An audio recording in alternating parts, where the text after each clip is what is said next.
Hello, hello, hello. Welcome again. And today we're looking at The Witcher 2, Assassins of Kings. And you may be asking yourself, why? This isn't really a new game, but it's still very technically demanding. And I got to admit, I'm on a high right now because I just came off beating the first Witcher for the first time. Yeah. It took me this long to play it, but with over 170-something games on Steam, it's very hard to prioritize things. But there was another interesting reason why I chose this game on a technical level. Is because I've never been able to run it. For some reason, every system I've had, I've not been able to run it maxed out. I should actually rephrase that. Not run it at all, but run it maxed out. And to me, that's not running it at all, because I love everything completely cranked. So, when I first bought this game with the original Witcher on a Steam franchise pack, it was somewhere around $8. And I was able to play the first Witcher, and it played okay. At the time, my system consisted of a Phenom X2, or no, X4. No, it was a Phenom 2 X4, 980. It was a 3.7 gigahertz quad-core processor. Very nice processor. I love the Phenoms. And I had the Sabertooth motherboard. And I actually had the Sabertooth motherboard before the FX processors came out. If you can remember, the boards came out like a whole month and a half before the processors did. And I decided to jump on board, and I grabbed the motherboard first. But for The Witcher 2, I was unable to play it. It was a slideshow with everything cranked. It was an absolute slideshow, and it bugged me. I was getting around 22 frames per second, because I catalog that, actually. I keep a notebook with me, and sometimes when I'm looking at stuff, I'll know what my frames per second were at the time, and then when I upgrade, I'll know how much of a performance I actually got. So in this game, I particularly had around 22 to 25 frames per second. And to some people, it might be playable, but for me, it's not. Especially at the time, I still had two GTX 670s. And that bugs me. I had two GTX 670s. There's no reason I shouldn't have been able to play that game completely maxed out. Well, a little time goes by, and I get the FX 8350 processor to slap on that Sabertooth board.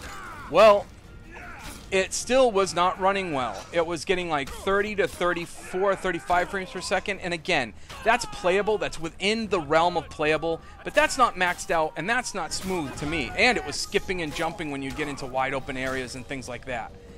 And I was not able to enable Uber sampling. And I'll get to that in a second. So I play the first Witcher, I get done, and I'm like, wait a minute, you know, I got the 4770K now. I've got to be able to try this out and see what happens. Well, lo and behold, it's a whole new world. I'm getting 70 to 80 frames per second. Everything else is the same on my machine.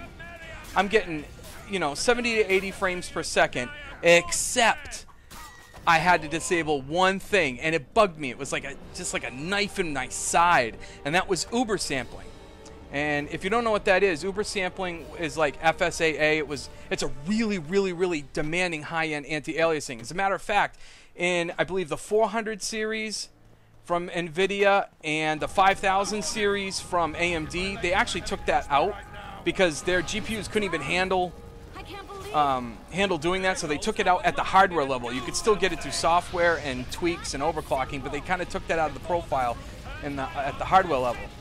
Well, now that they've, have better GPUs now with the 600 or the 700 now, we can say, but it goes back to even the 600 and the 6000 and 7000 series from an AMD, that's back in to a profile because it can handle it. Now, I still could not enable Uber sampling. Even with everything I got now, it just bugs me. It's just twisting in my side, right? But I recently did a video on Far Cry 3, a fix for Far Cry 3 using SLI AA, which is a hardware technique, NVIDIA exclusive, that allows me to dedicate one of my graphics card to post-processing anti-aliasing stuff. And so I'm like, well, this doesn't need to necessarily get fixed, but I do need an enhancement. So I set it to 64 times SLI AA, and then I set the one right below it to, I believe, 32x, the transparency one, like 32x. So now the whole game's pretty much running on one card, and except for the anti-aliasing is taking the rest of the load. Well, lo and behold, I'm getting 45 47 frames per second with Uber sampling fluidly. No skipping, no jumping. It's absolutely incredible and fluid. Before that, with Uber sampling, I was getting 29 to 32 frames per second. To me, that is a big enough jump that warrants another kind of like check in the NVIDIA on the NVIDIA side of things. I'm so trying not to lean towards that fanboyism side. That's really not my character. That's not what I like. I like anything that's tech, and I'm willing to go with whatever's going to be better. But time after time, this whole generation, the 600 series going into the 700 series, NVIDIA has just made strides to take care of the PC gamer in ways that they didn't even before.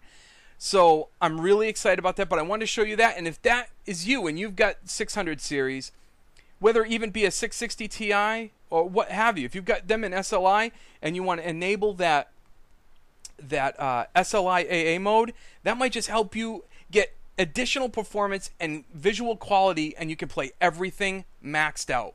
So I hope that helped you, and I'll see you next time.